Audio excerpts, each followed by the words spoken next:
Donald Trump thought he could buy influence in Africa with millions of dollars. But when he called Ibrahim Traoré, the young leader of Burkina Faso, he got the shock of his life. Traoré didn't just say no, he fired back with words Trump will never forget. It started with a single ring. Not the kind of ring that feels ordinary, but one that carries weight. Ibrahim Traoré's phone buzzed on his desk inside the modest presidential office in Ouagadougou. He knew this call would come. His aides had whispered it into his ear earlier that day: the President of the United States will reach out tonight. For most leaders, such a call would be a moment of celebration, a chance to strengthen ties with the most powerful country in the world. But for Ibrahim Traoré, the young captain who had risen from the barracks to lead his nation, it was not excitement he felt. It was caution. The phone kept buzzing. One buzz. Two buzzes. Three. Finally, he picked it up. "Captain Ibrahim." Donald Trump's voice thundered from the other end, loud and confident, the unmistakable voice of a man who had returned to the White House with fresh energy. "This is President Trump. Congratulations on your leadership. You're doing strong things. Very strong things." Traoré said nothing yet. He listened. He wanted to hear what was coming. Trump didn't wait. He never did. "Look, Ibrahim, I'll get straight to it. I've been following your country. I know what you're trying to do. It's bold, it's strong. But I also know the problems you face: terror groups, weak economy, tough neighbors. I can help. America can help. I want to make a deal with you. A deal worth millions of dollars." The words dropped heavy into the silence of the room. Millions of dollars. Support from Washington. An offer that could transform a poor nation overnight. Traoré sat still. His face didn't move. Trump pressed on. "This is not a small deal. We're talking infrastructure. Roads. Power plants. Energy contracts. Security support. Everything your country needs. Millions flowing in. Jobs for your people. Stability for your government. You'll have America standing behind you. You'll have me standing behind you." Again, silence. The captain's hand rested on the desk. He wasn't shaking, but he wasn't relaxed either. He was measuring every word. Every promise.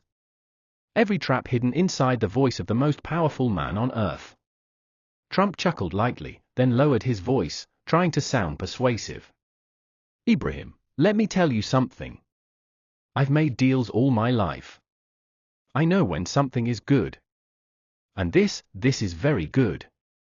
You're young. You're strong. But you need allies. You need someone who can deliver. Believe me, Russia can't do what I can do. China can't either. Only America can." He paused, expecting excitement. But Traoré still didn't speak. The silence began to stretch. A long, uncomfortable pause that even Trump, a man who hated silence, couldn't ignore. So he pushed harder. "You don't want to miss this opportunity. If you work with me, you win. Your country wins. I'll make sure of it. If you say yes tonight, we move fast. But if you hesitate, others will step in, and you'll be left behind. That's how the world works. Winners act. Losers wait." The words carried pressure. They were designed to corner, to force an answer. But Traoré remained still. He let the silence speak louder than any reply. On the other end, Trump's voice sharpened. "Captain, I know you hear me. This is not charity. This is business. You'll get what you need, and America gets a partner. Strong partners, that's how you survive in this world. You don't want to fight against me. Nobody wins against me. You want me on your side. And tonight, I'm offering you that chance." The silence returned, deeper this time.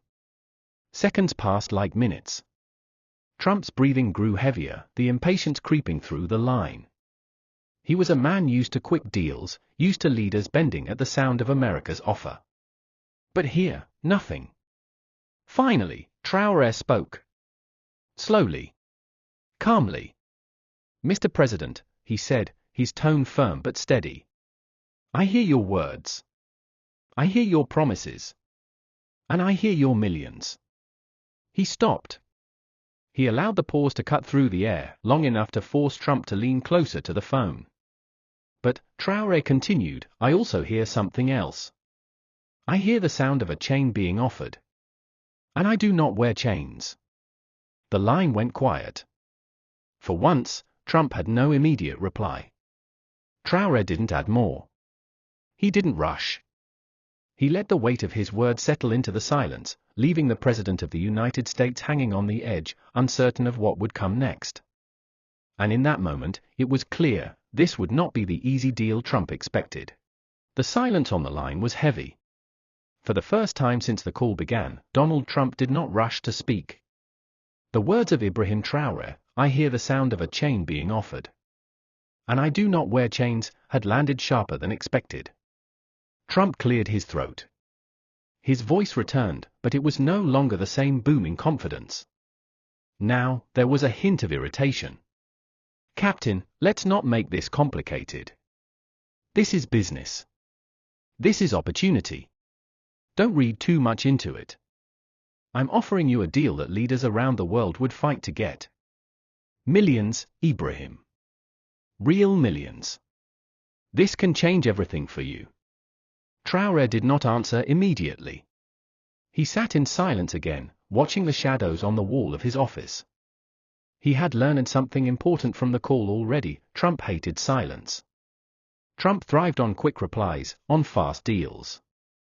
But silence cut him deeper than any insult. When Traoré finally spoke, his words came slowly, measured, like a soldier reading orders. "Mr. President, I am not a man who sells his people for quick money. I did not take this position to beg. I did not put on this uniform to trade my country's dignity for your contracts." Trump jumped in, his voice rising, almost impatient. "No, no, no. You're getting this wrong. This is not about selling anything. This is partnership. America is the best partner you can have. We'll give you resources, security, energy. You'll be respected worldwide. Everyone wants to work with us. Believe me, everyone." But Traoré did not let him finish. He cut in firmly, his tone unshaken. "Respect cannot be bought, Mr. President. Respect is earned. And for too long, Africa has been told to trade its respect for dollars. That era is over." Trump paused. Then he tried again, leaning on his usual tactic of persuasion. His voice softened, almost coaxing. "Ibrahim, you're young. You don't want to make mistakes that hurt your people. With me, your people get jobs, better lives, opportunities. Do you want them to stay poor? Do you want them to suffer just so you can make a point? Think smart. Think about the future. Don't turn down millions that can feed your people." Traoré's jaw tightened. His voice grew sharper, colder. "My people do not eat pride, Mr. President. But they also do not eat chains. What good is bread if it comes with humiliation? What good is money if it comes with control? You call it a deal. But to me, it sounds like surrender. And I do not surrender." The words cut deep. Trump's breathing on the line grew heavier. He was not used to this, an African leader speaking to him without fear, without hesitation. He tried one last push, his tone forceful again. "You don't want to fight me, Captain. You don't want America against you. I'm giving you the best chance you'll ever get. You say yes tonight, you'll have Washington behind you. If you say no, well, you're on your own. And being on your own in this world is not smart. It's not strong. It's dangerous." The threat was clear. It was no longer just about deals or millions. It was about power. It was about the weight of the American presidency pressing down on a small West African nation. Traoré leaned back in his chair. He let the silence hang once more, long enough for Trump to feel that his words had not shaken him. Then, calmly, he delivered his reply. Mr. President, I was born in a land where we have always been on our own. We were on our own when terrorists came. We were on our own when our people starved. We were on our own when your country armed our enemies and turned its back. So do not threaten me with loneliness. We have survived without America before. We will survive without America again. Trump snapped back quickly, his voice laced with disbelief. You're making a mistake, Ibrahim. A big mistake. Nobody says no to America. Nobody. Traoré's voice rose, just slightly, but with steel in every word. Then tonight you have found the first. I say no. No to your millions. No to your deals. No to the idea that Burkina Faso can be bought like property. This soil is not for sale. This people is not for sale. And I am not for sale. The silence that followed was total. For a brief moment, even the hum of the fan in Traoré's office seemed to vanish. The young captain had spoken with finality. There was nothing left to negotiate. On the other end of the line, Trump exhaled sharply. He muttered something under his breath, too low to catch, then tried one last time, his voice almost pleading. You're sure about this? Millions, Captain. Millions. Traoré answered without hesitation. I am sure. Take your millions, Mr. President. Build your towers, buy your businesses. But understand this, Burkina Faso will build its future with its own hands. Even if we build slowly, we will build free. And with that, the conversation ended. The line went dead. The deal was rejected. And in the silence of his office, Traoré knew he had just done something that would echo far beyond that night. The call had ended, but the echo of it had only just begun. For Ibrahim Traoré, the decision was final. He had said no. No to the President of the United States. No to millions of dollars. No to the pressure of a superpower. He sat back in his chair, staring at the quiet phone, knowing full well that history had just shifted in that moment. But rejection never stays secret for long. Within hours, whispers traveled through diplomatic channels. Advisors in Washington spoke in hushed tones about what had just happened.